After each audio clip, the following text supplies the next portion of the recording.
Giang Hồng Nhạn và Thịnh Ngôn đã quay về ngôi nhà hiện đại, tìm rất nhiều bản vẽ trang phục cổ phong. Còn Giang Hồng Nhạn thì bận rộn nấu cơm trong bếp. Làm xong anh lại đi đón con ở trường mẫu giáo. Sau khi con bé về nhà, Thịnh Ngôn cũng từ phòng ngủ đi ra. Mẹ ơi, Nguyệt Giao về rồi, chúng ta chuẩn bị ăn cơm thôi. Được ạ, cả nhà ba người vây quanh bàn ăn. Giang Nguyệt Giao vừa ăn vừa nói, ba ơi, mẹ ơi, cô giáo nói ngày kia tổ chức đi công viên chơi. Cần một phụ huynh đi cùng ạ. Vậy Nguyệt Giao muốn ai đi cùng con nào? Ai cũng được ạ. Nếu để con bé chọn một trong hai. Giang Nguyệt Giao không chọn được. Cả hai người con bé đều thích. Thịnh Ngôn và Giang Hồng Nhạn nhìn nhau. Hay là anh đi đi, em chuẩn bị chuyện ở tiệm y phục mấy ngày này. Giang Hồng Nhạn đã đồng ý. Được, việc xuyên không giữa hai thế giới bắt buộc phải có anh tham gia. Nhưng anh tự xuyên không chỉ cần miếng ngọc đó. Sáng hôm sau khi ăn sáng xong, Giang Hồng Nhạn đưa Giang Nguyệt Giao đến trường. Thịnh Ngôn, sau khi họ rời nhà cô cũng xuyên đến Kinh Thành. Kinh Thành, mấy chiếc máy đặt trước mặt. Mấy người làm, ở trong tiệm nhìn những thứ lạ lẫm trước mắt rất hiếu kỳ. Đông ra, đây rốt cuộc là thứ gì vậy? Thịnh Ngôn đáp, đây là máy may. Chưa từng nghe qua, nó dùng để làm gì? Khâu vá, dùng để may vải sao? Đúng vậy. Chính là dùng như vậy, nếu không có máy may, việc may vá như làm quần áo chỉ có thể khâu tay. Nhưng có chiếc máy này thì sẽ khác. Đạp chân vài cái là may xong vải ngay, nhanh hơn tay nhiều. Mấy người làm biết khâu vá đều sửng sốt. Còn có thứ này sao? Ta làm thử cho xem. Được ạ, Thịnh Ngôn ngồi lên ghế, lấy mấy miếng vải rồi căn chỉnh mép, đặt hai chân lên bàn đạp bên dưới. Mấy người làm vây quanh bên cạnh, quan sát rất chăm chú. Đông ra, thứ này thật thần kỳ, tôi còn chẳng dám chớp mắt. Nó khâu vải nhanh thật. Sau này tiệm y phục của chúng ta sẽ làm nhanh hơn hẳn các tiệm khác. Hơn nữa bản vẽ ông chủ đưa đều rất đẹp. Lúc khai trường chắc chắn sẽ được nhiều cô gái yêu thích. Chuyện làm ăn chắc chắn sẽ rất tốt. Chế tạo ra mấy cái máy khâu này là vì muốn tốt cho việc kinh doanh. Sau này sẽ tiết kiệm được nhiều việc. Nhưng việc thêu thùa vẫn phải nhờ mọi người. Chuyện này không sao. Dù sao chúng tôi đều đã từng thêu thùa. Có mấy chiếc máy khâu này đã đỡ vất vả hơn bao nhiêu rồi. Chuyện này không sao. Dù sao chúng tôi đều đã từng thêu thùa. Có mấy chiếc máy khâu này đã đỡ vất vả hơn bao nhiêu rồi. Mọi người qua đây thử một chút. Nhìn thì có vẻ đơn giản, nhưng muốn dùng thạo thì phải tập nhiều. Ai lên trước nào? Một người bước tới. Ông chủ, để tôi thử trước cho. Thịnh Ngôn đứng bên cạnh quan sát. Thử thêm đi. Được, người thợ đó thử thêm vài lần nữa. Dần dần đã tìm được cảm giác. Ông chủ nhìn này, tốt lắm, cứ tập tiếp đi. Anh lại dặn dò mấy người còn lại. Mọi người sang máy kia thử xem sao. Hôm nay không có việc gì khác, chủ yếu là phải học cho thuộc. Tôi không ở đây mỗi ngày được, nên có vấn đề gì phải báo ngay. Ông chủ, chúng tôi hiểu rồi. Giang Hồng Nhạn từ tiệm lẩu đến tiệm may. Thế nào rồi?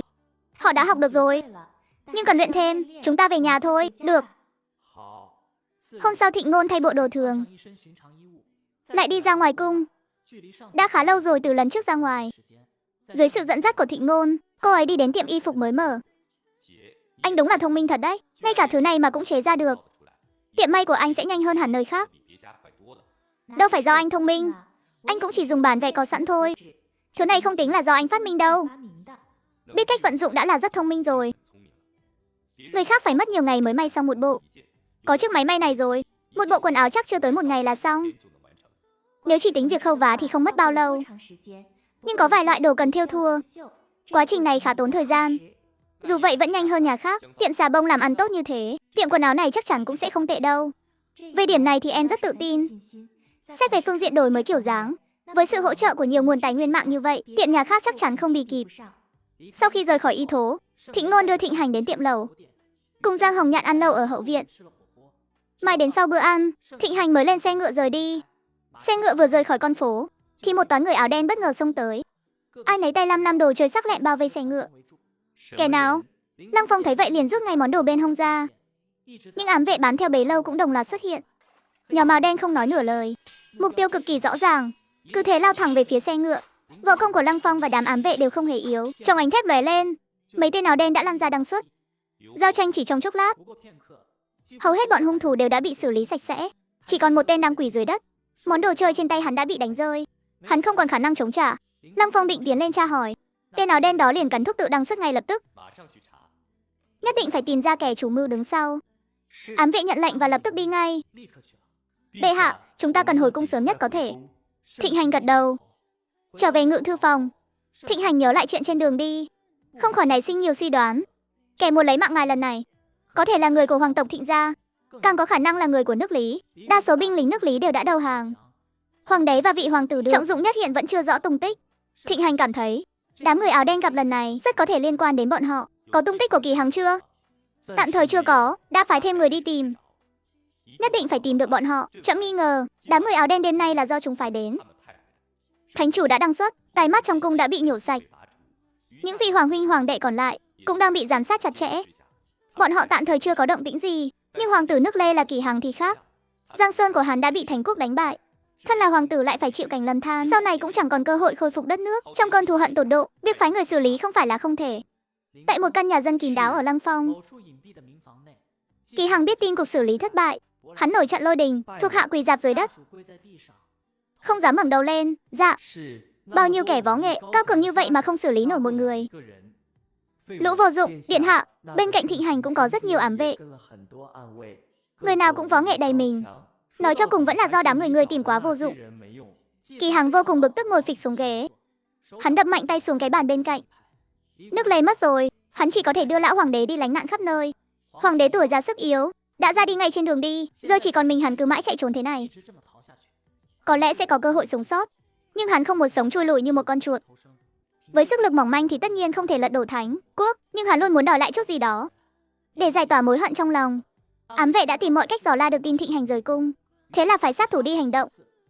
Không ngờ ngay cả sợi tóc của hắn cũng không chặn tới đã thất bại.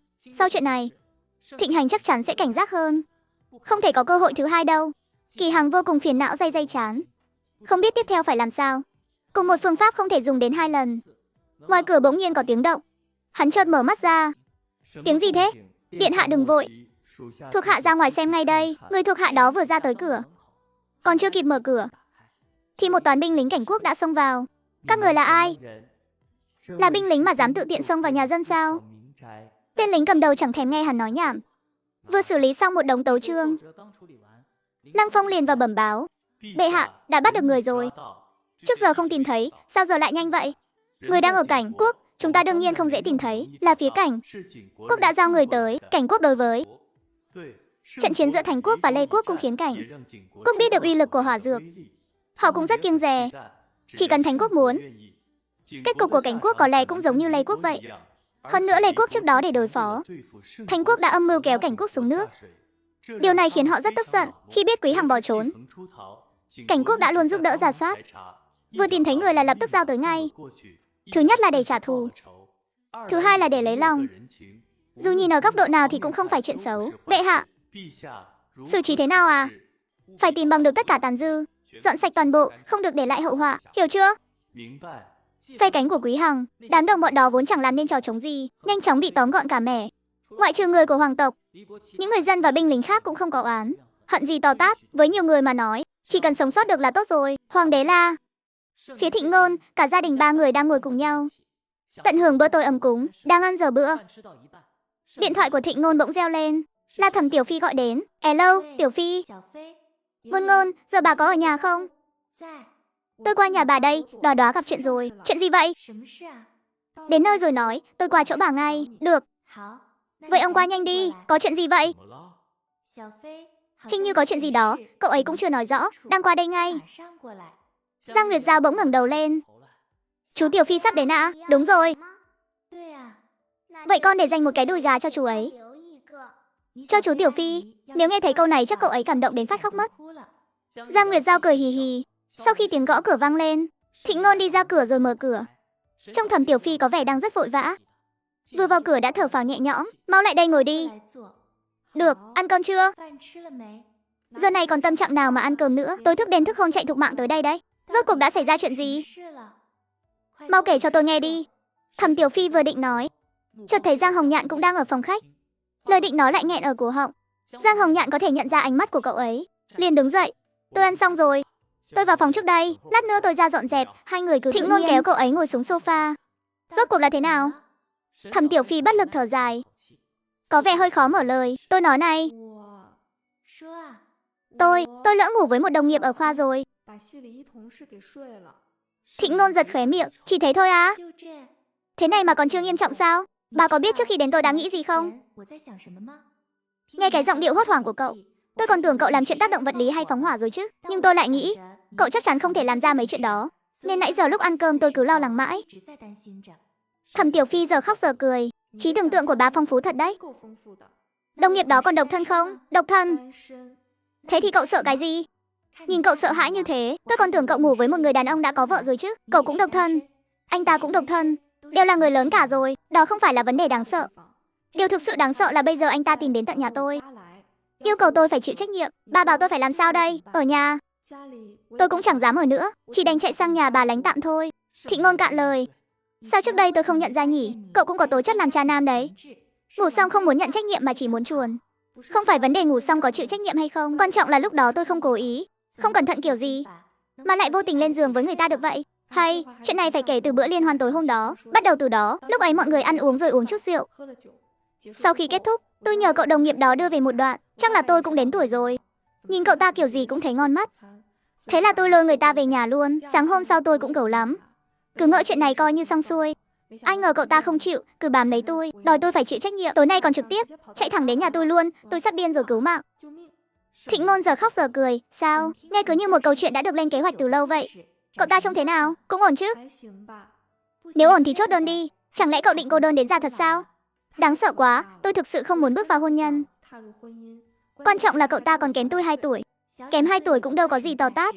Khoảng cách tuổi tác này tôi thấy bình thường mà. Có mấy cặp còn cách nhau mười mấy tuổi cơ. Nhưng tôi chưa bao giờ cân nhắc chuyện này. Vốn dĩ tôi nghĩ là đều là người lớn cả rồi. Chuyện đã lỡ thì thôi, cũng không phải cố ý. Sau này coi như chưa có gì, ai làm việc nấy. Kết quả là cậu ta lại chạy đến đòi tôi chịu trách nhiệm. Bà bảo tôi phải làm sao đây? Tìm hiểu chút cũng có sao đâu. Đâu có bắt cậu phải cưới ngay đâu. Cả đời mà không yêu đương lấy một lần. Cậu không thấy phí sao? Cái gì nên trải nghiệm thì cứ trải nghiệm đi. Không có gì to tát đâu, như tôi với anh Hồng Nhạn. Từ yêu đương rồi tiến đến hôn nhân. Đến giờ cũng nhiều năm rồi. Tình cảm vẫn rất tốt, con cái cũng đáng yêu. Nếu thực sự gặp đúng người thì sống chung cũng tốt mà. Thẩm Tiểu Phi vẫn lắc đầu. Không. Loại người như tôi không gánh vác nổi trách nhiệm, càng không có cách nào chịu trách nhiệm với người khác. Thôi thì cứ tập trung làm việc là hợp với tôi nhất. Thế sau khi nghỉ hưu thì cậu định làm gì? Chuyện tương lai để sau hẵng nói. Hiện tại tôi cảm thấy vẫn chưa đến mức đó. Có lẽ cậu đang nghĩ mọi chuyện quá phức tạp rồi. Anh ta muốn cậu chịu trách nhiệm, chắc chỉ là muốn cậu cho anh ta một danh phận thôi, chứ không phải bảo cậu đi đăng ký kết hôn ngay. Có thể tìm hiểu thử xem, không được thì thôi. Tất nhiên tôi cũng chỉ nói ra vài suy nghĩ của mình. Nếu cậu không muốn thì cũng không sao cả. Con người vẫn nên sống theo ý nguyện của bản thân. Không ai có thể quyết định thay cậu được. Đầu óc tôi rối bời rồi, không thể suy nghĩ gì nữa. Mấy ngày tới tôi không về nhà, trốn ở chỗ cậu nhé. Cậu nhất định phải chứa chấp tôi đấy. Cậu nói cái gì vậy chứ? Cậu muốn ở bao lâu cũng được. Hai người đang mải nói chuyện mà không để ý rằng Nguyệt Giao đã ăn xong. Hơn nữa còn đang ôm một con heo đất tiết kiệm đứng trước mặt họ. Chú Tiểu Phi, Giao Giao. Con bé hai tay ôm heo đất, đưa về phía trước mặt cậu. Chú Tiểu Phi nợ tiền người ta à? Đây là tiền con tiết kiệm được. Cho chú hết để trả nợ, chúng ta sẽ không phải trốn nữa. Thẩm Tiểu Phi sững người một lát, đợi đến khi phản ứng lại, cậu ấy giang tay ôm lấy đứa trẻ. Sao lại có đứa trẻ ngoan thế này chứ Ngôn Ngôn? Bây giờ tôi chỉ muốn tranh giành quyền nuôi con với bà thôi. Tôi có bị khùng không nhỉ? Cậu cũng có thể có con mà, miễn là gặp đúng người. Không, tôi thấy cả đời này của mình sẽ không có được đứa trẻ nào hiểu chuyện như vậy đâu. Chú Tiểu Phi đừng sợ, chúng con đều sẽ giúp chú. Cảm ơn Giao Giao. Không có gì ạ. Con heo đất này cho chú, nếu không đủ con sẽ dành dụm tiếp. Chú không lấy tiền của Giao Giao đâu. Đây là tiền Giao Giao để dành, con cứ giữ lấy. Nhưng chú đang cần giúp đỡ mà. Chú giải quyết được, Giao Giao yên tâm. Cái này con cứ giữ lấy đi. Sau này nếu cần chú sẽ bảo con sau. Vậy được ạ. Đêm nay ngủ cũng không được ngon giấc cho lắm. Mỗi lần mở mắt ra thấy ở nhà Thịnh Ngôn là lại yên tâm. Ngày hôm sau, Thịnh Ngôn thấy Thẩm Tiểu Phi. Cô không đi tiệm thuốc mà nấu rất nhiều món ngon cho cậu ấy. Ngôn Ngôn, bà có việc gì thì cứ đi làm đi, không cần lo cho tôi đâu. Tôi đột nhiên ghé qua thế này, đã làm phiền bà rồi. Không thể làm lỡ việc của bà được, tôi cũng không có việc gì. Hiện tại chuyện của bà quan trọng hơn. Cậu tính thế nào rồi? Tổng không thể trốn cả đời được. Công việc đó cậu vẫn phải giữ trừ khi hắn nghỉ việc. Nếu không cậu vẫn sẽ gặp lại thôi. Vừa nghe đến vấn đề này, tôi cảm thấy đầu mình sắp nổ tung rồi. Tôi cũng không biết phải làm sao nữa. Dĩ nhiên là tôi không muốn ở bên cạnh hắn rồi. Trước đây tôi chưa từng nghĩ tới chuyện này. Đâu phải mọi chuyện đều đợi cậu cân nhắc xong mới xuất hiện đâu. Đôi khi nó đến bất ngờ như vậy đấy. Đã không có ý kiến gì thì hãy suy nghĩ cho kỹ đi. Nếu thực sự không được tôi có thể đưa cậu đi xa thư giãn. Thẩm Tiểu Phi tựa người vào ghế sofa. Để tôi nghĩ xem. Thoáng cái đã 3 ngày trôi qua. Thẩm Tiểu Phi vừa lo lắng công việc, vừa sợ gặp lại người đàn ông đó. Cẩn thận mở nguồn điện thoại lên. Phát hiện không có cuộc gọi nhỡ nào. Hơn nữa tin nhắn hắn gửi cho cậu vẫn dừng lại ở 3 ngày trước. Chuẩn bị ăn cơm. Thẩm Tiểu Phi ngồi xuống cạnh bàn ăn. Tôi đã ở nhà bà mấy ngày rồi. Ăn xong bữa này tôi phải đi làm thôi. Không thể trì hoãn thêm được nữa. Không sợ gặp lại hắn à? Tôi cảm thấy chắc không đáng sợ như tôi nghĩ đâu. Mấy ngày nay hắn cũng không liên lạc với tôi. Chuyện chịu trách nhiệm hắn nói chắc cũng chỉ là đầu môi thôi. Và lại tôi đã kéo dài mấy ngày rồi. Cũng nên quay lại với công việc thôi. Cậu tự quyết định là được rồi. Dù sao chỗ tôi luôn chào đón cậu. Nếu cậu không muốn ở nhà thì cứ đến đây. Được rồi, sau bữa trưa, Thẩm Tiểu Phi rời khỏi nhà Thịnh Ngôn. Trên đường bước vào văn phòng, cậu có chút nơm nớp lo sợ. Chỉ sợ ai đó đột nhiên xuất hiện. Cuối cùng cũng chịu tới rồi à? Thẩm Tiểu Phi toàn thân căng cứng, cứng nhắc quay đầu lại. Thì nhìn thấy khuôn mặt cười như không cười của Tạ Chí. Chạy nhanh đấy. Tôi cứ tưởng cậu không đến nữa, đã xuất hiện rồi. Thì chuyện giữa chúng ta tính sao đây? Vừa hay có một đồng nghiệp đi ngang qua. Thẩm Tiểu Phi trong lòng lo sốt vó. May là người đồng nghiệp đó chỉ đi ngang qua, không hề dừng lại. Cậu kéo Tạ Chi sang một bên. Bây giờ là giờ làm việc. Anh có thể đừng nói mấy chuyện này không? Vậy thì đợi sau khi tan làm, chúng ta nói chuyện hẳn hoi. Thẩm Tiểu Phi suy nghĩ một chút, rồi cũng gật đầu đồng ý. Được thôi. Có vấn đề gì ta làm rồi nói. Tôi không muốn để đồng nghiệp biết. Giữa chúng ta có phải ngoại tình đâu. Mà cậu phải sợ thế. Đêm hôm đó cậu cũng bạo dạn lắm mà. Thẩm Tiểu Phi có chút ngượng ngùng. Đừng nói nữa, đây không phải chỗ để nói chuyện. Tan làm tôi đợi cậu. Lần này đừng có mà chạy mất hút đây. Thẩm Tiểu Phi quay người trở lại văn phòng. Tuy người đang ngồi ở vị trí làm việc, nhưng tâm trí thì không biết đã bay đi đâu mất rồi.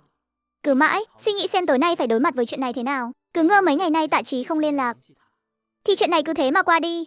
Nhưng vừa rồi gặp mặt, thái độ của anh ta rõ ràng cho thấy hoàn toàn không phải như vậy. Biết thế hôm nay không đến. Buổi tối sau khi tan làm, Thẩm Tiểu Phi vừa xuống lầu, đã thấy Tạ Chi đang đứng đợi bên cạnh xe. Lên xe đi. Thẩm Tiểu Phi ngồi vào ghế phụ. Đến chỗ cậu hay đến chỗ tôi? Tại sao phải nói chuyện mờ ám như vậy? Làm như thể chúng ta hẹn nhau làm gì không bằng. Không phải là để bàn chuyện sao? Ngồi đây bàn cũng được mà. Tôi cũng có lái xe tới đây. Nếu tôi đi xe của anh rời khỏi đây, thì ngày mai tôi lại phải bắt taxi. Nghe cậu nói vậy là đang xem tôi như không khí rồi.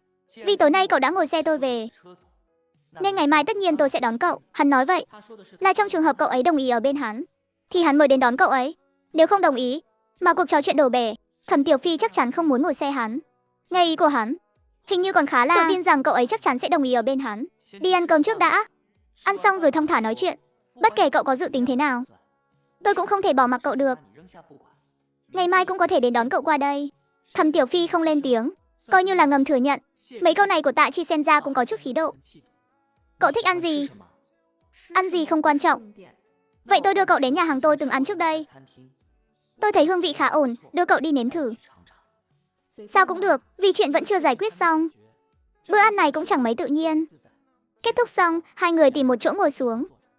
Tại sao lại bài xích việc ở bên tôi đến vậy? Đêm đó rõ ràng là cậu chủ động mà. Đêm đó tôi uống không ít rượu, anh không phải không biết. Rượu không thể dùng làm cái cớ. Uống rượu vào mới dám làm chuyện bình thường không dám làm. Chứng tỏ trước đó đã có ý nghĩ này rồi. Chỉ là chất cồn đã phóng đại ý nghĩ đó lên thôi. Thẩm Tiểu Phi, Tạ Chi nhìn cậu ấy, muốn một lý do. Hơn nữa tôi cũng không cho rằng trốn tránh là cách xử lý vấn đề của một người trưởng thành. Tôi quen độc thân rồi, không định yêu đương. Hơn nữa xung quanh của thực có nhiều tấm gương thất bại. Không muốn đi đến bước đường cạch mặt nhau. Đêm đó tôi thực sự không cố ý. Cũng không cần thiết vì một đêm đó mà phải xác định quan hệ gì cả. Đều là người lớn cả, không cần nói ai chịu thiệt. Sau này chúng ta cứ coi như chưa từng có chuyện đó, cứ làm việc bình thường là được. Cậu nói nghe nhẹ nhàng thật đấy. Vậy anh còn muốn thế nào? Ý nghĩ của tôi vẫn luôn rất rõ ràng. Sự thật đã rồi, cậu phải cho tôi một danh phận. Thẩm Tiểu Phi có chút khổ tâm. Tôi cứ ngỡ mấy ngày qua cậu đã nghĩ thông suốt rồi. Không ngờ vẫn còn u mê như vậy. Dĩ nhiên là nghĩ thông suốt rồi, rất rõ ràng. Tôi hy vọng giữa chúng ta có thể phát triển thành quan hệ người yêu. Để làm gì? Là muốn tìm một bạn đời tử tế và ổn định sao? Tạ Chi nhìn chằm chằm vào cậu. Đôi mày hơi nhíu lại, thần sắc khó đoán. Có vẻ như đang hơi bực bội. Nhìn tôi làm gì, chắc là tôi đoán đúng rồi nhỉ. Nghe theo ý của cậu, thì bất cứ người phụ nữ nào kéo tôi lên giường tôi cũng đồng ý chắc. Nhưng cậu không thể không thừa nhận. Rất nhiều đàn ông đúng là không biết từ chối ai cả. Cậu cũng nói là rất nhiều thôi. Chứ đâu phải ai cũng đều như vậy. Thẩm Tiểu Phi im lặng trong giây lát. Vậy ý của anh là sao?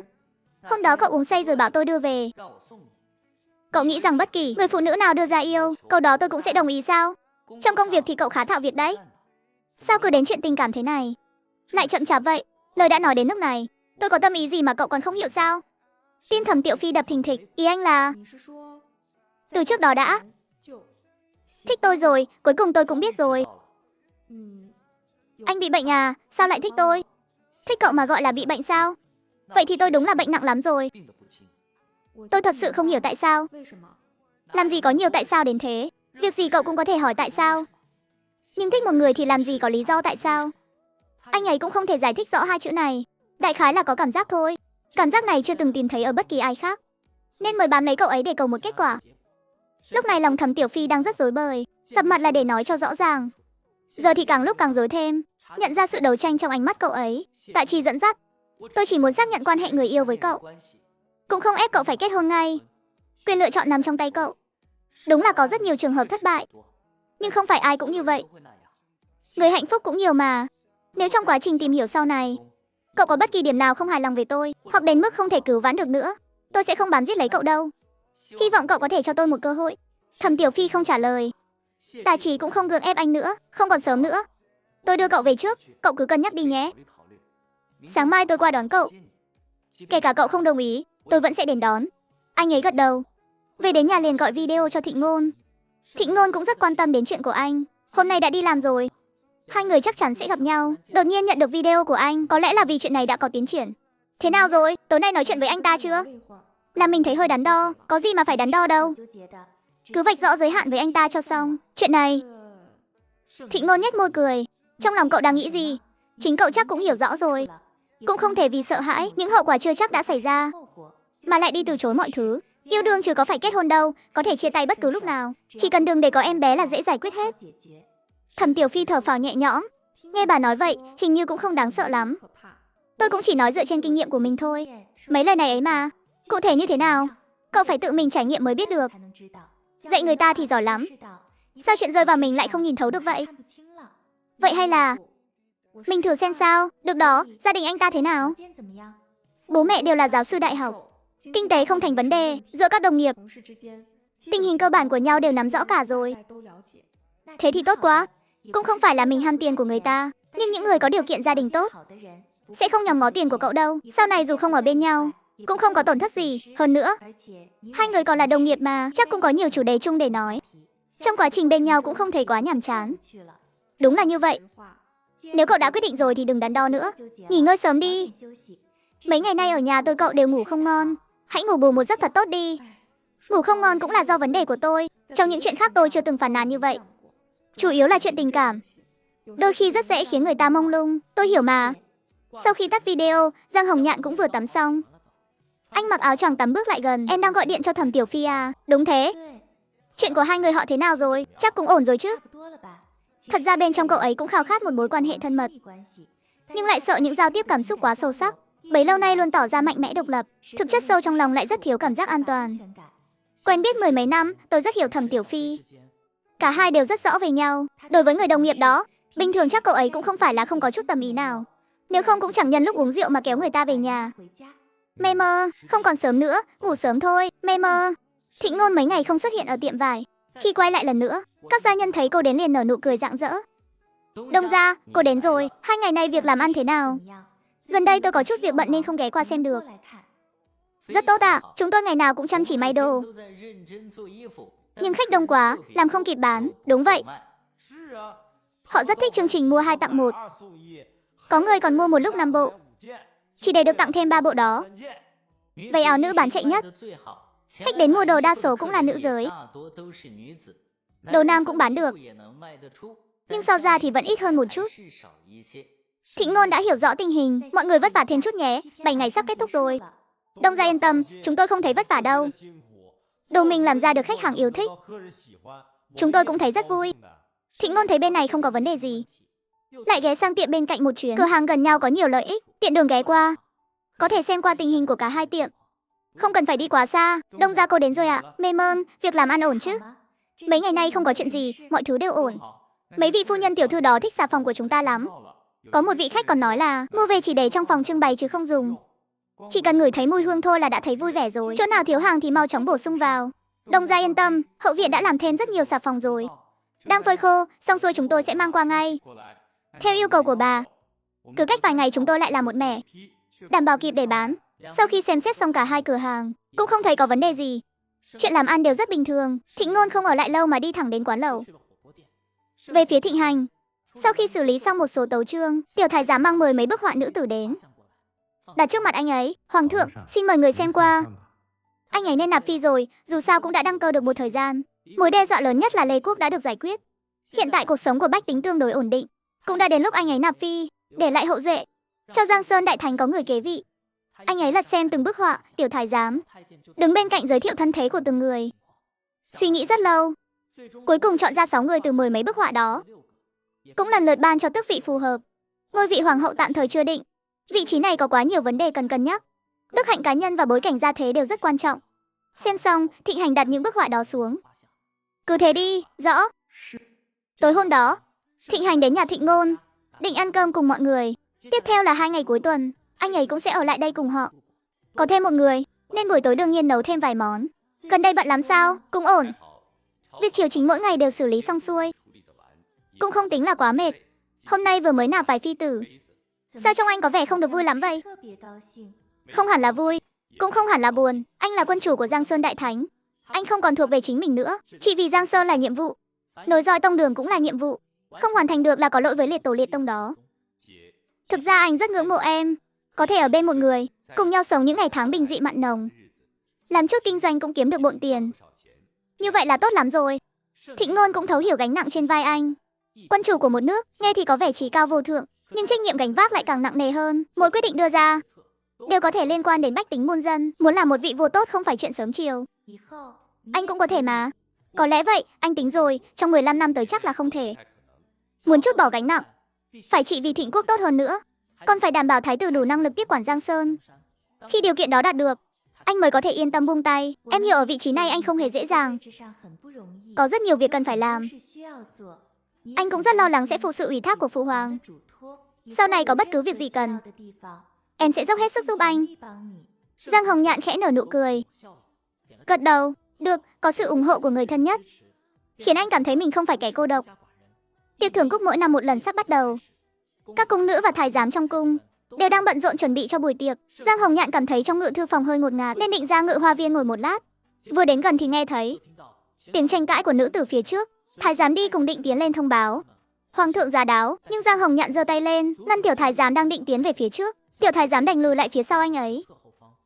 Vũ Ti vô cùng giận dữ, nhìn cô gái đang ngồi trên xích đu. Ta bảo cô xuống thì cô phải xuống.